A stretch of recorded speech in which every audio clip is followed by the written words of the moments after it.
Hello everyone, मैं दीक्षा। स्वागत है आपका आपके अपने यूट्यूब चैनल में। लूसेंट को कवर किया जा रहा है जो कि सामान्य अध्ययन की है। इसमें आपको लाइन बाय लाइन प्रत्येक टॉपिक जितने भी इसके हैं उनको सबको अच्छे से कवर किया जाएगा, क्योंकि लूसेंट एक ऐसी बुक है जिसमें प्रत्येक एग्ज़ाम में इससे रिलेटेड क्वेश्चन आते हैं। तो इसमें देखा जाए तो एक तरीके से अभी आपका जो हिस्ट्री का सेक्शन था उसको कंप्लीट कर लिया है। अभी जो हम कंप्लीट करेंगे वह आपका पॉलिटी का सेक्शन होगा। पॉलिटी के सेक्शन को पढ़ेंगे, क्योंकि अभी हमने पहले जब उस टाइम पे आपकी हिस्ट्री की एनसीईआरटी कवर कराई गई थी तो उसी के साथ ही आपको इसका लूसेंट भी एक वो दे दिया गया था कि आप अगर एनसीईआरटी को पढ़ लेते हैं उससे आपका बेसिक और स्ट्रॉन्ग हो जाएगा, तो आप फैक्चुअल में आप लूसेंट पढ़ के अपना हिस्ट्री पूरा कंप्लीट कर लेंगे। क्योंकि उसमें 11वीं 12वीं के एनसीईआरटी कराई थी, साथ ही साथ आपका लूसेंट करा दिया था। तो उसमें आपका उसको पढ़ेंगे फिर उसको पढ़ेंगे तो आपका लूसेंट कोई भी एग्ज़ाम, चाहे आईएएस का एग्ज़ाम हो, चाहे पीसीएस का एग्ज़ाम हो, या फिर कोई भी एग्ज़ाम की तैयारी कर रहे हैं, तो इन दोनों को अगर पढ़ लेते हैं आप तो वो नहीं छूटेगा। इसी तरीके से आपका ये भी टारगेट रखा गया है। तो पॉलिटी को अभी हमारे द्वारा कवर किया गया है, उसमें पॉलिटी का ऑलरेडी कवर कर दिया गया है। ये थोड़ा सा एक आध दो लेक्चर हैं उनको ही बचा हुआ है, और आपके आर्टिकल 1 से यानी कि संविधान निर्माण की प्रक्रिया से लेकर के अभी 395 तक का जो आर्टिकल है, संविधान के जितने भाग हैं, अनुच्छेद हैं, उनको सबको उसके अंतर्गत कवर कराने का ही टारगेट रखा गया है। तो उसको कवर किया गया है। उसके एक दो टॉपिक ही, कुछ ही टॉपिक बचे हुए हैं, वैसे ऑलरेडी कंप्लीट हो चुके हैं, तो उनको भी धीरे धीरे करके जल्दी ही कंप्लीट करा दिया जाएगा। तभी अब इसी के साथ ही कि उसको आप डिटेल में पढ़ लेते हैं, या फिर इसको फिर बाद में इसमें वनडे एग्ज़ाम के बेसिस पे, या फिर आईएएस के एग्ज़ाम के बेसिस पे, या पीसीएस के एग्ज़ाम के बेसिस पे पढ़ते हैं, तो ये काफ़ी मददगार रहती है। तो उससे आप अपना बेस स्ट्रॉन्ग कर सकते हो, और यहाँ आके आप इसमें अपनी फैक्चुअल से वो जो जो चीज़ें हैं उनको आप की पॉइंट वाइज और अच्छे से रिवाइज कर सकते हैं। चलिए तो शुरू करते हैं। शुरू करने सबसे पहले आता है हमारा भारतीय संविधान। भारतीय संविधान के अंतर्गत सबसे पहले तो आती है भारतीय संविधान के विकास के संक्षिप्त इतिहास को पढ़ते हैं कि इसकी शुरुआत आखिर किस तरीके से हुई, कि भारतीय संविधान कब बना, कब कैसी प्रक्रिया रही, कौन कौन से एक्ट आए, क्या क्या इनके प्रावधान रहे। तो पहले इसकी ऐतिहासिक पृष्ठभूमि को देखते हैं, फिर बाद में संविधान का निर्माण किस तरीके से हुआ, किस तरीके की विशेषताएं, क्या अनुच्छेद हैं, क्या मतलब कि जितने विदेशी स्रोत क्या हैं, जितना भी ओवरऑल आपका भारतीय संविधान है उन सभी के बारे में विस्तृत में पढ़ते हैं। भारतीय संविधान के विकास के इतिहास की बात की जाए तो सबसे पहले तो इसकी शुरुआत 1757 के पलासी की लड़ाई और 1764 के बक्सर के युद्ध को अंग्रेजों द्वारा जीत लिए जाने के बाद बंगाल में ब्रिटिश ईस्ट इंडिया कंपनी के शासन के शिकंजे के संदर्भ में रही, कि उस टाइम पे ब्रिटिश ईस्ट इंडिया का शासन कर लिया था ब्रिटिशों ने पर यहाँ पर पंजाब की। जब एक कहते हैं कि स्टार्टिंग जो हुई वो 1757 में हुई, लेकिन इसके जो पुख्ता मतलब कि एक तरीके से स्थायित्व वाली स्थिति हो गई वह 1764 में हो गई, जब 1764 का बक्सर का युद्ध हुआ। इसी शासन को अपने अनुकूल बनाए रखने के लिए अंग्रेजों ने समय समय पर कई एक्ट पारित किए जो भारतीय संविधान के विकास की सीढ़ियाँ बने। मतलब कि जैसे ही ज़रूरतें होती गई उन ज़रूरतों को ध्यान में रखते हुए इन लोगों ने कई एक्ट पारित किए और एक्टों में सुधार करते गए। आगे इसी तरीके से इनकी ये प्रक्रिया चली जो 1773 के रेगुलेटिंग एक्ट से शुरू होती है, और वहाँ आपकी 1935 का अधिनियम और 1900 जो आपका 47 का है भारतीय स्वतंत्रता अधिनियम पे आके ये फिनिश होती है जब भारत की स्वतंत्रता प्राप्त होती है। तो इसके संदर्भ में आता है। तो पहले तो आएगा इसमें आपके जो गवर्नर और गवर्नर जनरल का शासन, जो कि 1773 से 1858 तक चलेगा, जो कि कंपनी के शासन के अंतर्गत आता है। फिर आज गया आपका ताज का शासन जो 1858 से 1947 तक के प्रावधानों को कवर करेगा। तो इस तरीके से इनकी एक ऐतिहासिक पृष्ठभूमि है जो 2 फेज में है, जिसमें आपकी 1773 से 1858 में आपके कंपनी के शासन के अंतर्गत गवर्नर जनरल भी आएंगे। साथ ही साथ आपके जो एक्ट हैं उनके संदर्भ में जो जो महत्वपूर्ण प्रावधान है, क्या क्या सुधार किए गए, इन सब के बारे में होगा। और फिर आएगा वायसराय का शासनकाल, जिसके अंतर्गत जो भी प्रावधान रहेंगे उनको कवर किया जाएगा। चलिए तो सबसे पहले आता है रेगुलेटिंग एक्ट के बारे में, कि 1773 के रेगुलेटिंग एक्ट के अत्यधिक महत्वपूर्ण संवैधानिक महत्व हैं, जैसे कि भारत में ईस्ट इंडिया कंपनी के कार्यों को नियमित एवं नियंत्रित करने की दिशा में ब्रिटिश सरकार द्वारा उठाया गया ये पहला कदम था, और कंपनी के शासन पर संसदीय नियंत्रण इस कदम उठाया गया। पहली बार प्रशासनिक राजनीतिक कार्यों को मान्यता मिली और केंद्रीय प्रशासन की नींव रखी गई। तो केंद्रीय प्रशासन की नींव किस में रखी गई? 1773 के रेगुलेटिंग एक्ट से इनकी भारतीय प्रशासनिक और राजनीतिक व्यवस्था को मान्यता मिली और इन लोगों ने एक कंपनी को नियमित एवं नियंत्रित करने की दिशा में कार्य करना शुरू किया। इनकी विशेषताओं को देखा जाए तो इस अधिनियम में बंगाल के गवर्नर को बंगाल का गवर्नर जनरल नाम दिया गया और मुंबई और मद्रास के गवर्नर को इसके अधीन किया गया और इस एक्ट को तहत बनने के लिए भारत प्रथम governor general Lord Warren Hastings थे। इस एक्ट के माध्यम से कलकत्ता प्रेसिडेंसी में एक ऐसी सरकार स्थापित की गई जिसमें गवर्नर जनरल और उसकी परिषद के 4 सदस्य थे जो अपनी सत्ता के उपयोग संयुक्त रूप से करते थे। इस अधिनियम में कलकत्ता में एक उच्चतम न्यायालय की स्थापना 1774 में की गई जिसके मुख्य न्यायाधीश जो थे वह एलिजाई एम्पे थे और 3 अन्य न्यायाधीश थे, चैम्बर्स, लिमिस्टर और हाइट थे। इसके तहत कंपनी के कर्मचारियों को निजी व्यापार करने के लिए भारतीय लोगों से उपहार और रिश्वत लेना प्रतिबंधित कर दिया। इस अधिनियम द्वारा ब्रिटिश सरकार ने बोर्ड ऑफ डायरेक्टर के माध्यम से कंपनी पर और नियंत्रण सशक्त हो गया जिससे भारतीयों को राजस्व, नागरिक और सैन्य मामलों की जानकारी ब्रिटिश सरकार को देना आवश्यक कर दी। तो इस तरीके के 1773 का रेगुलेटिंग एक्ट रहा। अब आता है 1781 का एक्ट ऑफ सेटलमेंट के बारे में। यह act of settlement regulating act की कमियों को दूर करने के लिए इस एक्ट का प्रावधान किया गया था और यह एक्ट जो है कलकत्ता की सरकार को बंगाल, बिहार और उड़ीसा के लिए विधि बनाने का प्राधिकार प्रदान करता है। फिर आता है 1784 का पीट्स इंडिया एक्ट जो कि दोहरे प्रशासन के कारण प्रारंभ रहा जिसमें बोर्ड ऑफ डायरेक्टर व्यापारिक मामलों के लिए और बोर्ड ऑफ कंट्रोलर को राजनीतिक मामलों के लिए बनाया गया। 1793 का चार्टर अधिनियम आया जिसके अंतर्गत नियंत्रण बोर्ड के सदस्यों और कर्मचारियों को वेतन आदि जो थे उनमें भारतीय राजस्व में देने की व्यवस्था की गई। फिर आता है 1813 का चार्टर अधिनियम जिसके अंतर्गत मुख्य विशेषता थी कि कंपनी के अधिकार पत्र को 20 वर्ष के लिए और बढ़ा दिया गया और कंपनी के साथ व्यापार करने के एक अधिकार छीन लिए गए, किंतु उन्हें चीन के साथ व्यापार और पूर्वी चीनों के साथ चाय के व्यापार के संबंध में 20 वर्षों के लिए एकाधिकार प्राप्त रहा और कुछ सीमाओं के अधीन सभी नागरिकों के लिए भारत के व्यापार खोल दिए गए। और 1813 में पहले ईसाई पादरियों को भारत में आने की आज्ञा नहीं थी, लेकिन 1813 ईस्वी में अधिनियम द्वारा ईसाई पादरियों को आज्ञा प्राप्त करके भारत आने की सुविधा मिल गई। तो इसके अंतर्गत आता है। अब आता है 1833 के चार्टर अधिनियम के बारे में। यह 1833 का चार्टर अधिनियम जो था वह एक तरीके से इसकी मुख्य विशेषताओं के संदर्भ में आता है कि यह कंपनी के व्यापारिक अधिकार पूर्णतः इसके अंतर्गत समाप्त कर दिए गए। कंपनी का कार्य ब्रिटिश सरकार के हाथ में चला गया, यह मात्र शासन करना रह गया और बंगाल के गवर्नर जनरल को भारत का गवर्नर जनरल कहा जाने लगा और बंगाल में बम्बई और मद्रास प्रेसिडेंसी में विधि निर्माण की शक्तियां वापस ले ली गईं और विधिक परामर्श हेतु गवर्नर जनरल की परिषद में विधि सदस्य के रूप में चौथे सदस्य को मान्यता मिली और भारत में दास प्रथा की विधि विरुद्ध घोषित कर दिया गया और 1843 में इनका उन्मूलन किया गया और अधिनियम की धारा 87 के तहत कंपनी के अधीन पद धारण करने के किसी व्यक्ति को धर्म, जन्मस्थान, मूल वंश या रंग के आधार पर अयोग्य न ठहराए जाने का उपबंध किया गया और गवर्नर जनरल की परिषद में राजस्व के संबंध में पूर्ण अधिकार प्रदान करते हुए गवर्नर जनरल को संपूर्ण देश के लिए एक ही बजट बनाने या तैयार करने का अधिकार दिया गया और भारतीय कानूनों का वर्गीकरण किया गया और इस कार्य के लिए विधि आयोग की नियुक्ति की गई और 1834 में लॉर्ड मैकाले की अध्यक्षता में प्रथम विधि आयोग का गठन किया गया। तो इसके संदर्भ में प्रमुख प्रावधान आते हैं। अब आता है 1853 का चार्टर अधिनियम। यह जो अधिनियम की मुख्य विशेषताओं को देखा जाए तो यह अधिनियम द्वारा सेवाओं में नामजदगी के सिद्धांत को समाप्त कर कंपनी के महत्वपूर्ण पदों को प्रतियोगी परीक्षाओं के आधार पर भरने की व्यवस्था की गई। इसके लिए 1854 ईस्वी में मैकाले समिति नियुक्त की गई और इस अधिनियम के द्वारा गवर्नर जनरल की परिषद में विधायी और प्रशासनिक कार्यों को अलग कर दिया गया जिसके तहत 6 नए पार्षद जोड़े गए जिन्हें विधान पार्षद कहा गया।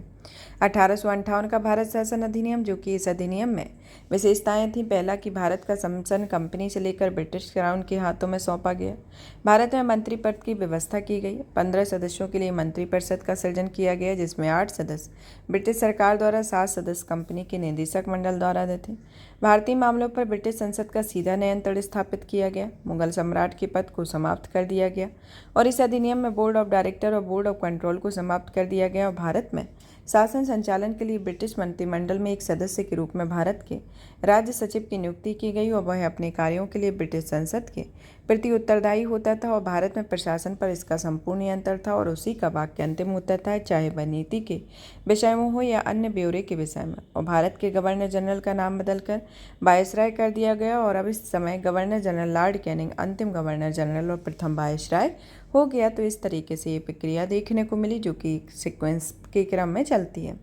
फिर 1861 का एक भारत परिषद अधिनियम आया, जिसके अंतर्गत इस अधिनियम में पहला तो विशेषता आती है कि गवर्नर जनरल की कार्यकारिणी परिषद का विस्तार किया गया, विभागीय प्रणाली शुरू की गई, गवर्नर जनरल को पहली बार अध्यादेश जारी करने की शक्ति दी गई और अध्यादेश की अवधि जो मात्र थी वह 6 महीने थी और गवर्नर जनरल को बंगाल, उत्तर पश्चिमी सीमा प्रांत, पंजाब के विधान परिषद स्थापित करने की शक्ति प्रदान की गई और इसके अलावा कानून बनाने की प्रक्रिया भारतीय प्रतिनिधियों को शामिल करने की शुरुआत हुई और वायसराय कुछ भारतीयों को विस्तारित परिषद में गैर सरकारी सदस्यों के रूप में नामांकित कर सकता था, तो इसके अंतर्गत आती है। और 1862 में लॉर्ड कैनिंग में 3 भारतीयों, बनारस के राजा, पटियाला के महाराजा और सर दिनकर राव को विधान परिषद में मनोनीत किया गया।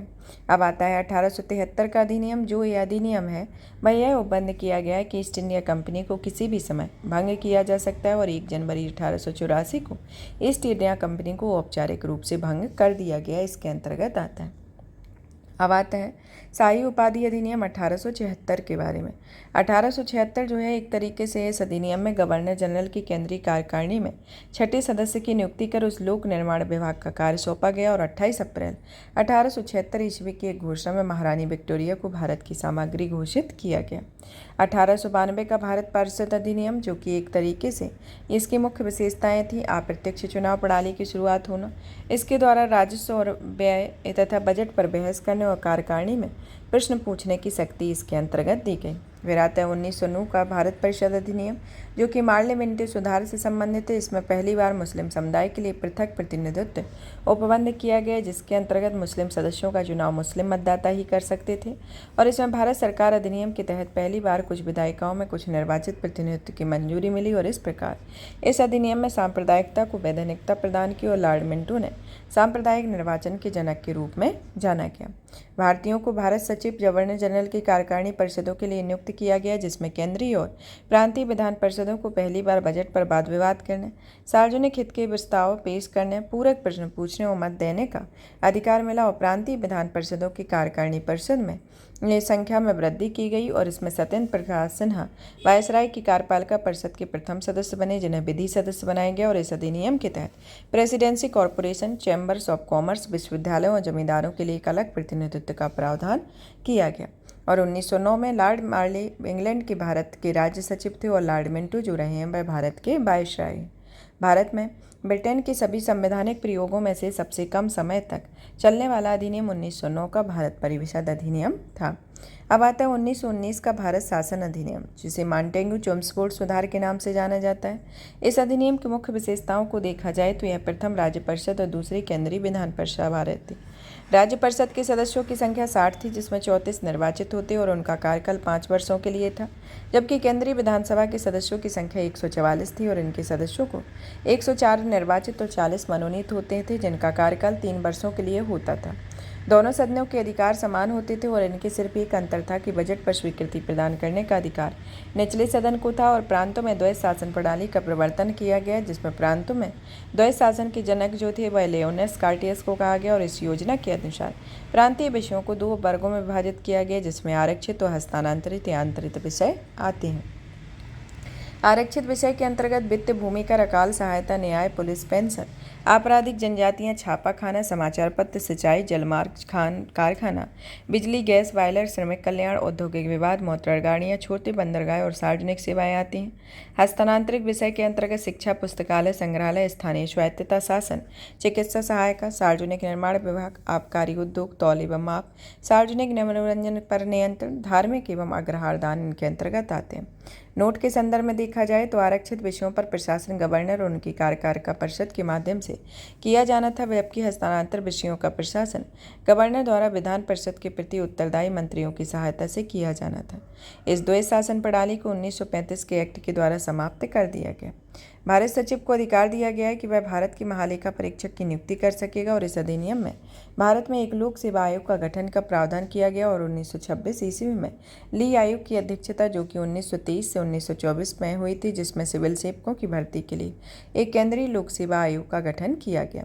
इस अधिनियम के अनुसार वायसराय की कार्यकारिणी परिषद में 6 सदस्यों में से 3 सदस्यों का होना आवश्यक था, जिससे सांप्रदायिक आधार पर सिखों, भारतीय ईसाइयों, आंग्ल भारतीयों, यूरोपियों के लिए एक पृथक निर्वाचन सिद्धांत को विस्तारित किया गया। इसमें पहली बार केंद्रीय बजट को राज्यों के बजट से अलग कर दिया गया, जिसके अंतर्गत एक वैधानिक आयोग का गठन किया गया, जिसका कार्य 10 वर्षों के बाद जांच करने में अपनी रिपोर्ट प्रस्तुत करना था। और इस अधिनियम में केंद्रीय विधानसभा में वायसराय के अध्यादेश जारी करने की शक्ति को निम्न रूप बनाए गए रखा गया और कुछ विषयों से संबंधित विषयों पर विचारात प्रस्तुत करने के लिए उसकी पूरी सम्मति आवश्यक थी और उसने भारतीय विधानसभा द्वारा पारित किसी भी विधेयक पर वीटो करने या सम्राट के विचार के आधार पर आरक्षित करने की शक्ति दी हुई थी। और उसने यह शक्ति जो दी हुई थी वह विधानमंडल द्वारा नामंजूर किए गए या पारित न किए गए किसी विधेयक या अनुदान को प्रमाणित कर दें तो प्रमाणित विधेयक इसमें विधानमंडल द्वारा पारित विधेयक के समान हो जाते हैं और यह आपात स्थिति में अध्यादेश बन जाता है, जिनका अस्थायी अवधि के लिए विधिक प्रावधान या प्रभाव देखने को मिलता है।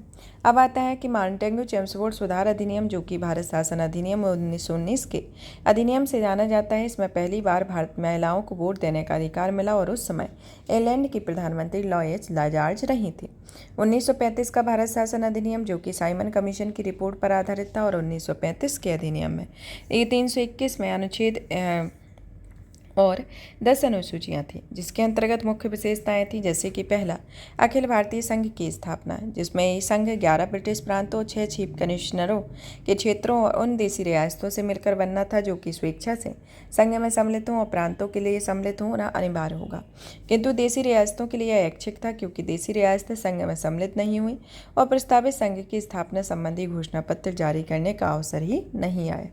प्रांतीय स्वायत्तता, जो कि अधिनियम के द्वारा प्रांतों में द्वैध शासन व्यवस्था का अंत कर उन्हें एक स्वतंत्र और स्वशासित संवैधानिक आधार प्रदान किया गया। फिर आता है केंद्र में द्वैध शासन की स्थापना, जो कि अधिनियम की टिप्पणी में शक्तियों के केंद्र एवं प्रांतीय विधानमंडलों के बीच विभाजित किया गया, जिसके तहत परिसंघ सूची, प्रांतीय सूची और समवर्ती सूची का निर्माण किया गया। परिसंघ सूची के विषयों में परिसंघ में विधानमंडल को विधान बनाने की अनन्य शक्ति की और इस सूची में विदेशी कार्य, करेंसी और मुद्रा, नौसेना, सेना, वायुसेना, जनगणना जैसे विषय आते थे। इसमें प्रांतीय सूची के विषयों में प्रांतीय विधानमंडलों की अनन्य अधिकारता थी, यानी कि इस सूची में वर्णित विषयों पर प्रांतीय विधानमंडल को कानून बनाने का अधिकार था और प्रांतीय सूची के विषयों में पुलिस, प्रांतीय लोक सेवा और शिक्षा होती थी। समवर्ती सूची के विषयों पर परिसंघ या प्रांतीय विधानमंडल दोनों विधान बनाने के लिए सक्षम थे और समवर्ती सूची के कुछ विषयों में दंड विधि और प्रक्रिया, सिविल प्रक्रिया संहिता, विवाह और विवाहच्छेद विच्छेद आदि आते हैं। ऊपर उल्लेखित उपबंधों में दिए गए कुछ अधीन हैं, जिसमें कि किसी भी विधानमंडल को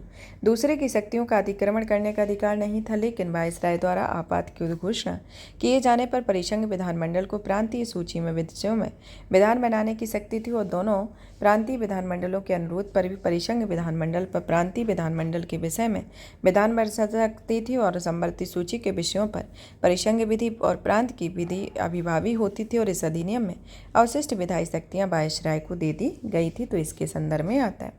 अब आता है कि 1935 के अधिनियम के बारे में नेहरू और उनकी अंबेडकर की उक्ति के बारे में कि नेहरू जो थे उन्होंने गुलामी का अधिकार पत्र और एक कार जिसमें ब्रेक तो है लेकिन इंजन नहीं है के बारे में कहा और अंबेडकर जी ने कहा है कि मुझे इस आरोप के संबंध में कोई क्षमा नहीं मांगनी है कि संविधान के प्रारूप में गवर्नमेंट ऑफ इंडिया 1935 के बड़े भाग को पुनः उत्पादित कर दिया गया है। तो इसके संदर्भ में अंबेडकर जी के द्वारा कहा गया था।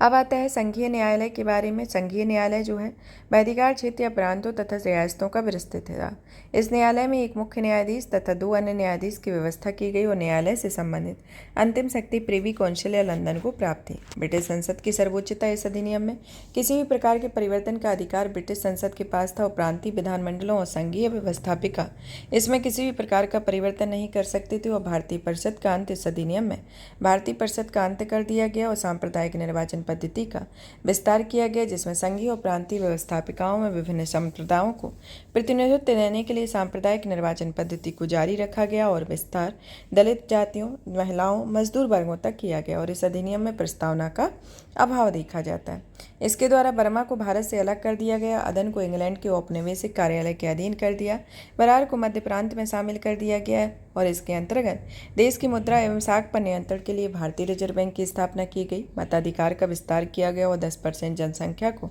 मताधिकार मिल गया। तो इस तरीके से 1935 का अधिनियम था, जिसके अंतर्गत ये प्रावधान आते हैं। अब आता है 1947 का भारतीय स्वतंत्रता अधिनियम कि ब्रिटिश संसद में 4 जुलाई 1947 को भारतीय स्वतंत्रता अधिनियम प्रस्तावित था और 18 जुलाई 1947 को स्वीकृत किया गया और इस अधिनियम में 20 धाराएं हैं, जिनके प्रमुख प्रावधान है, जिसमें 2 अधिराज्यों की स्थापना कि 15 अगस्त 1947 को भारत और पाकिस्तान नामक 2 अधिराज्य बना दिए जाएंगे और उनको ब्रिटिश सरकार सत्ता सौंप देगी। सत्ता का उत्तरदायित्व दोनों अधिराज्यों की संविधान सभा को सौंपी जाएगी और भारत एवं पाकिस्तान दोनों अधिराज्यों में एक एक गवर्नर जनरल होंगे, जिनकी नियुक्ति मंत्रिमंडल की सलाह से की जाएगी और संविधान सभा का विधानमंडल के रूप में कार्य करना है। जबकि संविधान सभाएं संविधान का निर्माण नहीं कर लेती, तब तक विधानमंडल के रूप में कार्य करती रहेंगी।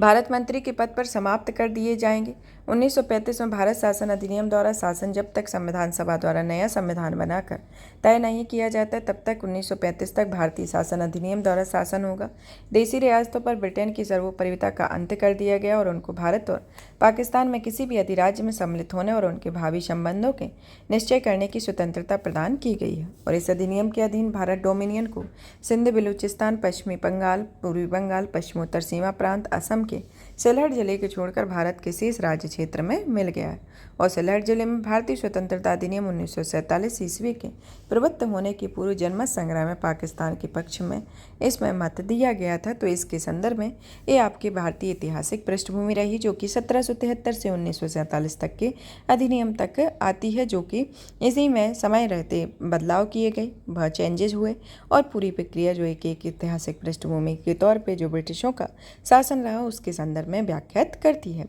अब आता है भारतीय शासन विधान सभा के बारे में कि कैबिनेट मिशन की संस्तुतियों को आधार पर भारतीय संविधान सभा का निर्माण, संविधान सभा का गठन जुलाई 1946 में किया गया, जिसमें कैबिनेट सदस्य में sir Stafford Cripps, lord Patrick Lawrence और एबी अलेक्जेंडर थे। भारत के लिए संविधान सभा की रचना हेतु संविधान सभा का विचार सर्वप्रथम स्वराज पार्टी ने 1924 ईस्वी में प्रस्तुत किया और संविधान सभा के सदस्यों की कुल सदस्य संख्या 389 रही, जिसमें 292 ब्रिटिश प्रांतों के प्रतिनिधि और 4 चीफ कन्वेंशनर क्षेत्रों के प्रतिनिधि और 93 देशी रियासतों के प्रतिनिधि थे। इस मिशन योजना के अनुसार जुलाई 1946 में संविधान सभा का चुनाव हुआ और कुल 389 प्रांतों के लिए निर्धारित 296 सदस्यों के लिए चुनाव हुए, जिनमें विभिन्न प्रांतों की विधानसभा द्वारा चुनी गई और इसमें कांग्रेस को 208, मुस्लिम लीग को 73 और अन्य दलों को 15 अन्य दलों को नियुक्त किए गए और स्वतंत्र उम्मीदवार वे निर्वाचित हुए थे। 9 दिसंबर 1946 को संविधान सभा की प्रथम बैठक हुई, नई दिल्ली में स्थित चैम्बर के पुस्तकालय भवन में हुई और सभा के सबसे बुजुर्ग सदस्य डॉक्टर सच्चिदानंद सिन्हा को सभा का अस्थायी अध्यक्ष चुना गया और मुस्लिम लीग ने इस बैठक का बहिष्कार किया और पाकिस्तान के लिए बिल्कुल अलग संविधान सभा की मांग कर दी। और हैदराबाद में एक ऐसी रियासत थी जिसके प्रतिनिधि संविधान सभा में सम्मिलित नहीं हुए थे, इसके अंतर्गत आता है। अब आता है कि चर्चिल ने एक और संक्षिप्त में देख लेते हैं कि चर्चिल ने मुस्लिम लीग में संविधान सभा के लिए सीटें स्थापित की हुई थी और इन्होंने कहा था कि ऐसा प्रतीत होता है कि विवाह जैसा प्रतीत होता है जिसमें इनकी दुल्हन तो गायब है, ये चर्चिल के द्वारा कहा गया था। प्रांतों तथा देशी रियासतों को उनकी जनसंख्या के अनुपात में संविधान सभा में प्रतिनिधित्व दिया गया था। साधारणतः 10 लाख की आबादी पर एक स्थान आवंटित किया गया और प्रांतों का प्रतिनिधित्व मुख्यतः 3 प्रमुख संप्रदायों जिसमें जनसंख्या के आधार पर विभाजित हुई, जिनमें मुस्लिम, सिख और साधारण थे। संविधान सभा की प्रमुख समितियों और उनके अध्यक्ष के बारे में बात की जाए तो इसमें आती है संचालन समिति डॉक्टर राजेंद्र प्रसाद, संघीय संविधान समिति पंडित जवाहरलाल नेहरू, प्रांतीय संविधान समिति सरदार वल्लभ भाई पटेल, प्रारूप समिति डॉक्टर भीमराव अम्बेडकर, संघ शक्ति समिति पंडित जवाहरलाल नेहरू, मौलिक अधिकारों एवं अल्पसंख्यकों संबंधी परामर्श समिति सरदार वल्लभ भाई पटेल, राष्ट्र संबंधी तदर्थ समिति डॉक्टर राजेंद्र प्रसाद आते हैं। मौलिक अधिकारों एवं अल्पसंख्यक संबंधी परामर्श समिति की 2 उप समितियाँ थीं, एक तो मौलिक अधिकार उप समिति जिसके अध्यक्ष JB कृपलानी और अल्पसंख्यक उप समिति जिसके अध्यक्ष HC मुखर्जी रहे थे। अब आता है कि संविधान सभा में ब्रिटिश प्रांतों में 296 प्रतिनिधियों का विभाजन सांप्रदायिक आधार पर किया गया, जिसमें 213 सामान्य और 79 मुसलमान और 4 सिख रहे थे। संविधान सभा के सदस्यों को अनुसूचित जनजातियों के सदस्यों की संख्या 33 थी तथा संविधान सभा में महिला सदस्यों की संख्या 15 थी और 11 दिसंबर 1946 को डॉक्टर राजेंद्र प्रसाद संविधान सभा के स्थायी अध्यक्ष निर्वाचित हुए थे और संविधान सभा की कार्यवाही को 13 दिसंबर 1946 में जवाहरलाल नेहरू द्वारा पेश किए गए उद्देश्य प्रस्ताव के साथ प्रारंभ की गई थी और 22 जनवरी 1947 को उद्देश्य प्रस्ताव की स्वीकृति के बाद संविधान सभा ने संविधान निर्माण हेतु अनेक समितियां नियुक्त की और इसमें वार्ता समिति, संघ संविधान समिति, प्रांतीय संविधान समिति, संघ शक्ति समिति और प्रारूप समिति आती। अब इसमें महिला सदस्यों की जो संख्या 15 है उनके बारे में महिला सदस्यों के नाम को देख लेते हैं कि महिला सदस्यों में आपकी पहले नंबर पर आती हैं अमी स्वामीनाथन, एनी मैस्करिन, बेगम एजाज रसूल, दक्षिणी बेलियादुन, जी दुर्गाबाई, हंसा मेहता, कमला चौधरी, लीला रे, मालती चौधरी और पूर्णिमा बनर्जी, रेणुका राय, सरोजिनी नायडू, राजकुमारी अमृत कौर, सुचेता कृपलानी और विजयलक्ष्मी पंडित। इसके ये प्रमुख 15 जो महिला सदस्य रही हैं वे आती हैं। अब आता है इसके संदर्भ में देखा जाए तो BN राव द्वारा तैयार किए गए संविधान के प्रारूप में विचार विमर्श करने के लिए संविधान सभा द्वारा 29 अगस्त 1947 को एक संकल्प पारित करके प्रारूप समिति का गठन किया गया। इस समिति के अध्यक्ष में भीमराव अम्बेडकर को चुना गया, जिसमें समिति के 7 अन्य सदस्य थे जिसमें भीमराव अम्बेडकर अध्यक्ष थे और इसमें मतलब कि अध्यक्ष सहित इसमें 7 संख्या थी। और फिर एन गोपाल स्वामी आयंगर, अल्लादी कृष्ण स्वामी अय्यर, कन्हैयालाल मणिकलाल मुंशी, सैयद मोहम्मद सादुल्ला, एन माधवराव यानी कि BL जोशी मित्र के स्थान पर और BL मित्र के स्थान पर DP खेतान जो कि 1948 में इनकी मृत्यु के बाद TT कृष्णामाचारी इसके सदस्य बने गए थे। तो ये प्रमुख इसमें आते हैं जो कि संविधान सभा में 7 सदस्य और इनके अध्यक्ष सहित 7 सदस्य आते हैं। अब आता है कि संविधान सभा में अम्बेडकर का पहली बार निर्वाचन बंगाल में तथा देश में बंटवारे के बाद उनका निर्वाचन बॉम्बे में हुआ और 3 जून 1947 की योजना के अनुसार देश का बंटवारा हो जाने पर भारतीय संविधान सभा की कुल सदस्य संख्या 324 नियत की गई। 235 स्थान प्रांत को लिए और 89 स्थान देसी राज्यों के लिए इसमें निर्धारित किए गए। तो इस तरीके की व्यवस्था रही। अब आता है कैबिनेट मिशन के अंतर्गत जो आपका प्रस्ताव के लिए अंतरिम मंत्रिमंडल बना हुआ था 2 सितंबर 1946 को, तो उस के अंतर्गत कौन इनके मंत्री रहे और कौन इनको विभाग आवंटित किए गए इनके बारे में देखते हैं कि जवाहरलाल नेहरू को कार्यकारी परिषद के उपाध्यक्ष और विदेश मामले का मंत्रालय एवं राष्ट्रमंडल के विभाग दिए गए। वल्लभ भाई पटेल को गृह एवं सूचना प्रसारण मंत्रालय, बलदेव सिंह को रक्षा मंत्रालय, जॉन मथाई को उद्योग एवं आपूर्ति, C राजगोपालाचार्य को शिक्षा, CH भाभा को कारखान एवं बंदरगाह, राजेंद्र प्रसाद को खाद्य एवं कृषि, आसफ अली को रेलवे, जगजीवन राम को श्रम। इसी तरीके से ये प्रमुख मंत्रालय अंतरिम मंत्रिमंडल जो गठित हुआ उस टाइम दिए गए। फिर मंत्रिमंडल में शामिल मुस्लिम लीग के सदस्य थे जैसे कि लियाई कतल खां को वित्त, आई चुंदरीकर को वाणिज्य, अब्दुल रब नस्तर को संचार, जोगिंद्र नाथ मंडल को विधि और गाजंदर अली को खां को स्वास्थ्य वाला मंत्रालय दिया गया। अब आता है कि देश विभाजन के बाद संविधान सभा का पुनर्गठन 31 अक्टूबर 1947 को किया गया और 31 दिसंबर 1947 को संविधान सभा के सदस्यों की कुल संख्या 299 थी, जिसमें प्रांतीय सदस्यों की संख्या 229 और देसी रियासतों की संख्या 70 निर्धारित की गई। प्रारूप समिति में संविधान के विचार विमर्श करने के बाद 21 फरवरी 1948 को संविधान सभा को अपनी रिपोर्ट पेश की और संविधान में संविधान के प्रथम वाचन 4 नवंबर से 9 नवंबर 1948 का किया गया। दूसरा वाचन जब 15 नवंबर 1948 ईस्वी को प्रारंभ हुआ और 17 अक्टूबर 1949 तक चला और संविधान सभा का जो तीसरा वाचन था वह 14 नवंबर 1949 ईस्वी को प्रारंभ हुआ और 26 नवंबर 1949 तक चला और संविधान सभा के संविधान को पारित कर दिया गया और इस समय संविधान सभा में कुल 284 सदस्य उपस्थित होते थे। तो इस तरीके से ये संविधान की जो वाचन था वह प्रथम, द्वितीय और तृतीय के अंतर्गत हुआ और इस तरीके की ये समय अवधि रही। अब आता है कि स्वतंत्र भारत में पहला मंत्रिमंडल जो कि 1947 में बना हुआ था उसके बारे में जो विभाग जिस मंत्री को दिए गए उनके बारे के अंतर्गत आते हैं, जिसमें जवाहरलाल नेहरू प्रधानमंत्री, राष्ट्रमंडल विदेशी मामले, वैज्ञानिक शोध होते हैं। सरदार वल्लभ भाई पटेल में गृह, सूचना प्रसारण और राज्य के मामले, डॉक्टर राजेंद्र प्रसाद में खाद्य एवं कृषि, अबुल कलाम आज़ाद शिक्षा में, जॉन मथाई रेलवे और परिवहन में, डॉक्टर BR अम्बेडकर विधि, जगजीवन राम श्रम, राम सरदार बलदेव सिंह रक्षा मंत्री, राजकुमारी अमृत कौर स्वास्थ्य, CH भाभा वाणिज्य मंत्री, रफ़ी अहमद किरवदवई संचार, RK षणमुगम शेट्टी वित्त मंत्री और डॉक्टर श्यामा प्रसाद मुखर्जी को उद्योग एवं आपूर्ति, BN गाड़ियल को कारखाने एवं ऊर्जा मंत्रालय दिए गए। भारत में रियासतों का एकीकरण करने के लिए सरदार वल्लभ भाई पटेल की अध्यक्षता में 5 जुलाई 1947 को रियासत विभाग बनाया गया, जिसके सचिव BP मेनन बनाए गए थे। अब आता है कि संविधान निर्माण की प्रक्रिया को कुल 2 वर्ष 11 महीने और 18 दिन का समय लगा और संविधान के प्रारूप को कुल 114 दिन। बहस हुए संविधान निर्माण में कुल 63,93,96,729 रुपये व्यय हुए। तो इसके अंतर्गत इस संविधान निर्माण प्रक्रिया में कितना क्या खर्च रहा, किस तरीके की प्रक्रिया इसके अंतर्गत आता है। अब आता है संविधान को जब 26 नवंबर 1949 को संविधान सभा द्वारा पारित किया गया था, तब इसमें 22 भाग 395 अनुच्छेद और 8 अनुसूचियाँ थी। वर्तमान में इसमें 22 भाग 395 अनुच्छेद और 12 अनुसूचियाँ हैं। मतलब कि एक तरीके से अभी वर्तमान में देखा जाए तो इसमें 25 भाग बढ़ा के कर दिए गए हैं और 420 के आसपास आर्टिकल हैं और इसमें 12 अनुसूचियाँ तो हैं ही। तो ये आर्टिकल वो हैं कि मूल संविधान में तो इतने हैं ही, लेकिन जो क्लॉज जोड़ के बनाए जाते हैं तो उसके संदर्भ में ये इतने आर्टिकल हो जाते हैं। संविधान के कुल अनुच्छेद यानी कि जो 15 अनुच्छेद ऐसे अनुच्छेद थे जिन्हें संविधान लागू होने के पूर्व ही लागू कर दिया गया, जैसे 5, 6, 7, 8, 9, 60, 324, 366, 367, 389, 379, 380, 388, 391, 392, 393 अनुच्छेदों को 26 नवंबर 1949 को ही परिवर्तित कर दिया गया और शेष अनुच्छेदों को 26 जनवरी 1950 में लागू कर दिया गया। संविधान सभा की अंतिम बैठक 24 जनवरी 1950 को ही और उसी दिन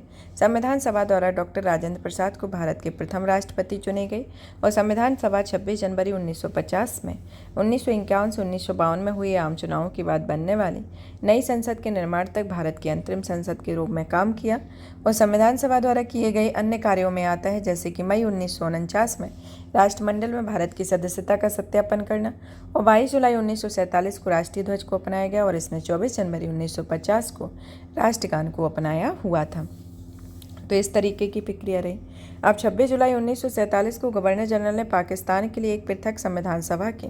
स्थापना की घोषणा की। तो इस तरीके की ये प्रक्रिया इसके अंतर्गत आती है। अब आता है भारतीय संविधान की उद्देशिका एवं प्रस्ताव के बारे में कि नेहरू द्वारा प्रस्तुत उद्देश्य संकल्प में जो आदेश प्रस्तुत किया गया उनमें संविधान की उद्देशिका में शामिल किया गया। संविधान की 42वीं संविधान संशोधन अधिनियम 1976 के द्वारा यह संशोधित उद्देशिका है। उसमें उद्देशिका में कुछ शब्दों को जोड़ा गया। सबसे पहले उद्देशिका के बारे में पढ़ लेते हैं, फिर उसको कौन कौन से प्रावधान जोड़े गए यानी कि कौन कौन से शब्द इसमें सम्मिलित किए गए उनके बारे में देखते हैं।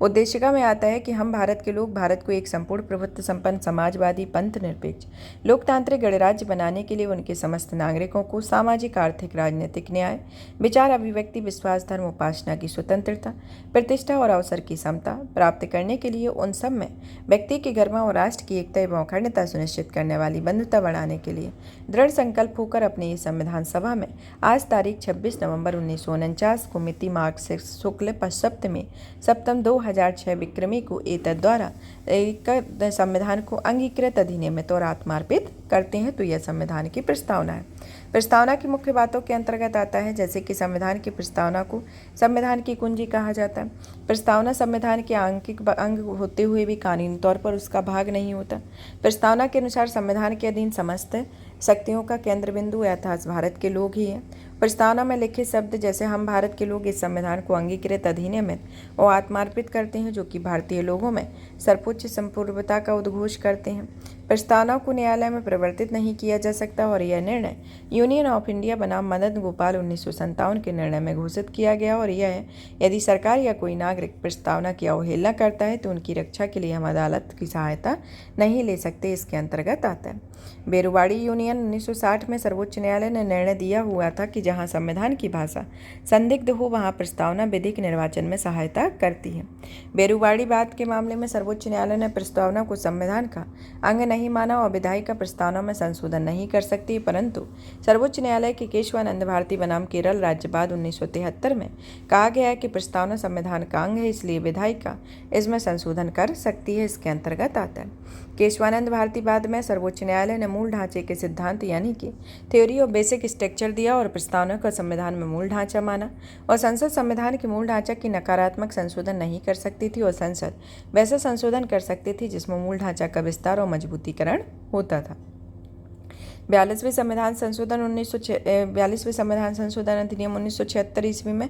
इसमें समाजवाद, पंथनिरपेक्ष और राष्ट्र की अखंडता शब्द जोड़े गए और भारत की प्रस्तावना में 3 प्रकार के न्याय यानी कि सामाजिक, आर्थिक, राजनीतिक न्याय, 5 प्रकार की स्वतंत्रता जिसमें विचार, अभिव्यक्ति, विश्वास, धर्म, उपासना, 2 प्रकार की समानता, प्रतिष्ठा और अवसर की समता का उल्लेख किया गया। भारत का संविधान विश्व का सबसे लिखित और सर्वाधिक व्यापक संविधान है, जो कि अंशतः कठोर एवं अंशतः लचीला है, और लिखित संविधान की अवधारणा फ्रांस की देन है। भारतीय राजनीतिक व्यवस्था में संविधान की सर्वोच्चता है और भारत का संविधान अपना प्राधिकारी भारत की जनता से प्राप्त करता है। और भारत सरकार अधिनियम 1935 में वह संवैधानिक दस्तावेज है जिसका भारतीय संविधान तैयार करने में गहरा प्रभाव पड़ा और भारतीय संविधान में संघीय शासन शब्द का प्रयोग कहीं भी नहीं किया गया है, बल्कि संविधान में भारत को राज्यों के संघ के रूप में इसे घोषित किया गया है, तो इसके अंतर्गत आता है।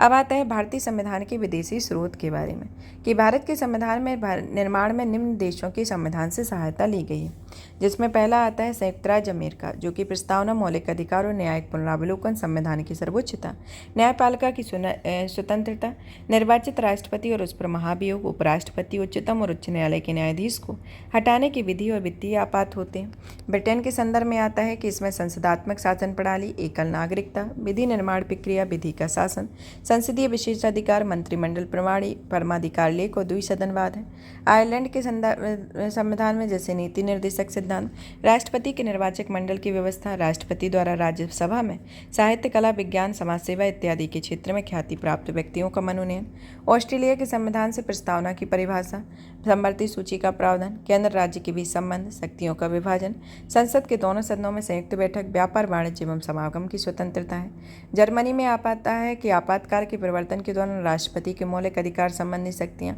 कनाडा के संविधान में संघात्मक विशेषताएं, अवशिष्ट शक्तियाँ केंद्र के पास, राज्यपाल की नियुक्ति विषयक प्रक्रिया, संघ एवं राज्यों के बीच शक्ति विभाजन और सर्वोच्च न्यायालय की परामर्शी न्याय निर्णय इसके अंतर्गत आती हैं। दक्षिण अफ्रीका में संविधान संशोधन की प्रक्रिया का प्रावधान राज्यसभा के सदस्यों का निर्वाचन है। रूस में मौलिक कर्तव्यों का प्रावधान है। जापान में विधि द्वारा स्थापित प्रक्रिया है। फ्रांस में गणतंत्रात्मक एवं प्रस्तावना में स्वतंत्रता, समता और बंधुता के आदर्श होते हैं। अब आता है कि भारतीय संविधान में अनेक ऐसी देशी और विदेशी स्रोत हैं, लेकिन भारतीय संविधान में सबसे अधिक प्रभाव भारतीय शासन अधिनियम 1935 का है और 1935 के अनुच्छेद 395 में से लगभग 250 अनुच्छेद ऐसे हैं जो 1935 के अधिनियम से शब्दशः लिए गए हैं या फिर उनमें थोड़ा बहुत परिवर्तन किया गया है, तो ये भारतीय संविधान के संदर्भ में आता है। अब आता है भारतीय संविधान की अनुसूचियों के बारे में, जिसमें प्रथम अनुसूची आती है जिसमें भारतीय संघ के घटक राज्यों, संघ शासित क्षेत्रों का उल्लेख है और संविधान के 69वें संविधान संशोधन द्वारा दिल्ली को राष्ट्रीय राजधानी क्षेत्र का दर्जा दिया गया। द्वितीय अनुसूची जो कि भारतीय राज्य व्यवस्था के विभिन्न पदाधिकारियों से संबंधित है, जिसमें राष्ट्रपति, राज्यपाल, लोकसभा के अध्यक्ष, उपाध्यक्ष, राज्यसभा के सभापति, उपसभापति, विधानसभा के अध्यक्ष और उपाध्यक्ष, विधान परिषद के सभापति, उपसभापति, उच्चतम और उच्च न्यायालय के न्यायाधीशों, भारत के नियंत्रक एवं महालेखा परीक्षक आदि इसमें आते हैं और इनको प्राप्त होने वाले वेतन, भत्ते एवं पेंशन का उल्लेख भारतीय संविधान की द्वितीय अनुसूची में है। तृतीय अनुसूची जो है विभिन्न पदाधिकारियों के पदग्रहण के संदर्भ में, जैसे मंत्री, उच्चतम न्यायालय, उच्च न्यायालय के न्यायाधीशों का होना। चौथी अनुसूची जो कि विभिन्न राज्यों और संघीय क्षेत्रों में राज्यसभा के प्रतिनिधित्व के विवरण से संबंधित है। पांचवी अनुसूची अनुसूचित क्षेत्रों, अनुसूचित जनजाति के प्रशासन और नियंत्रण के बारे में। छठी अनुसूची असम, मेघालय, त्रिपुरा, मिजोरम राज्यों के जनजाति प्रशासन के बारे में। सातवीं अनुसूची केंद्र एवं राज्यों के बीच शक्तियों के बंटवारे के बारे में, जिसमें सरकारों द्वारा शुल्क एवं कर लगाने के अधिकार का उल्लेख है, जिसके अंतर्गत 3 सूची, संघ सूची, राज्य सूची, समवर्ती सूची है। संघ सूची के अंतर्गत विषय शामिल हैं, जैसे कि संविधान जब लागू हुआ था तब 97 विषय इसमें शामिल थे, लेकिन वर्तमान में 100 है। इस सूची के अंतर्गत महत्वपूर्ण विषय आते हैं, जैसे कि देश की प्रतिरक्षा, विदेशी मामले, युद्ध, शांति, रेल, डाक एवं तार, विदेश मुद्रा, बैंकिंग, परमाणु शक्ति आदि आते हैं। राज्य सूची के बारे में, इस सूची में दिए गए इस विषय पर राज्य सरकार कानून बनाती है और राष्ट्रीय हित से संबंधित होने पर केंद्र सरकार की कानून बना सकती है। और संविधान के लागू होने के समय इसके अंतर्गत 66 विषय हैं, जिसमें वर्तमान में 61 विषय थे। और राज्य सूची में शामिल है शांति और व्यवस्था, पुलिस, जेल, स्थानीय शासन, कृषि, जन स्वास्थ्य, राज्य के अंदर होने वाले व्यापार, न्याय विभाग आदि आते हैं। अब आता है समवर्ती सूची, जिसके अंतर्गत दिए गए विषय वो केंद्र एवं राज्य दोनों ही सरकारें कानून बना सकते हैं, लेकिन कानून के विषय समान होने पर केंद्र सरकार द्वारा बनाया गया कानून ही मान्य होता है और राज्य सरकारों द्वारा बनाया गया कानून केंद्र सरकार के कानून के साथ ही समाप्त हो जाता है। और संविधान के लागू होने के समय समवर्ती सूची में 47 विषय थे, लेकिन वर्तमान में 52 विषय हैं। और समवर्ती सूची के कुछ विषय में जैसे दीवानी और फौजदारी कानून प्रक्रिया, विवाह, तलाक, शिक्षा, आर्थिक नियोजन, बिजली, समाचार पत्र और श्रमिक संघ एवं वन आते हैं। अब आती है 8वीं अनुसूची। 8वीं अनुसूची जो है वह संविधान के में 22 भाषाओं का उल्लेख है, जिसमें मूल रूप से भारतीय संविधान की 8वीं अनुसूची में 14 भाषाएं, 1967 में 21वें संविधान संशोधन में सिंधी, 1992 में 71वें संविधान संशोधन में कोंकणी, मणिपुरी, नेपाली, 2003 में 52वें संविधान संशोधन में मैथिली, संथाली, डोगरी, बोडो आता है और 8वीं अनुसूची में से शामिल किया गया। अब आता है 9वीं अनुसूची, जो कि संविधान की अनुसूची प्रथम संविधान संशोधन अधिनियम 1951 के ईस्वी के द्वारा जोड़ी गई, जिसके अंतर्गत राज्य द्वारा संपत्ति के अधिग्रहण की विधियों का उल्लेख किया गया। और इस अनुसूची में सम्मिलित विषयों को न्यायालय में चुनौती नहीं दी जाती और वर्तमान में 284 अधिनियम इसके अंतर्गत आते हैं। और अब तक मान्यता ये थी कि संविधान की 9वीं अनुसूची सम्मिलित कानून की न्यायिक समीक्षा नहीं की जाएगी। और 11 जनवरी 2007 को संविधान पीठ के एक निर्णय द्वारा यह स्थापित किया गया था कि 9वीं अनुसूची में सम्मिलित किसी भी कानून को इस आधार पर चुनौती दी जा सकती है कि वह मौलिक अधिकारों का उल्लंघन करता है तथा उच्चतम न्यायालय में इस कानून की समीक्षा करता है। अब आता है 10वीं अनुसूची। 10वीं अनुसूची जो है वह 52वें संविधान संशोधन अधिनियम 1985 के अंतर्गत जोड़ी गई, जो कि दल बदल से संबंधित प्रावधानों का उल्लेख है। 11वीं अनुसूची जो कि 73वें संविधान संशोधन अधिनियम 1973 के द्वारा जोड़ी गई, जो कि पंचायती राज संस्थानों में कार्य करने के 29 विषय से संबंधित है। 12वीं अनुसूची जो कि 74वें संविधान संशोधन अधिनियम 1993 से संबंधित है, जिसमें स्थानीय सुशासन के संस्थाओं में कार्य करने के लिए 18 विषय इसमें प्रदान किए गए। देशी रियासतों के भारत में विलय के बारे में आता है। यहाँ पर अनुसूचियाँ फिनिश होती हैं कि रियासतों को भारत में सम्मिलित करने के लिए सरदार वल्लभ भाई पटेल के नेतृत्व में रियासत मंत्रालय का बनाया गया था। जूनागढ़ रियासत को जनमत संग्रह के आधार पर और हैदराबाद रियासत को पुलिस कार्यवाही के द्वारा और जम्मू कश्मीर को रियासत को विलय पत्र व हस्ताक्षर द्वारा भारत में मिलाया गया था। और देशी रियासतों को भारतीय संघ में अंग बनाने का सरदार वल्लभ भाई पटेल और बीपी मेनन ने महत्वपूर्ण भूमिका निभाई हुई थी। अब यहाँ पर एक तरीके से देखा जाए तो हम यहाँ पर ही अपने टॉपिक को फिनिश कर लेते हैं। फिर आपका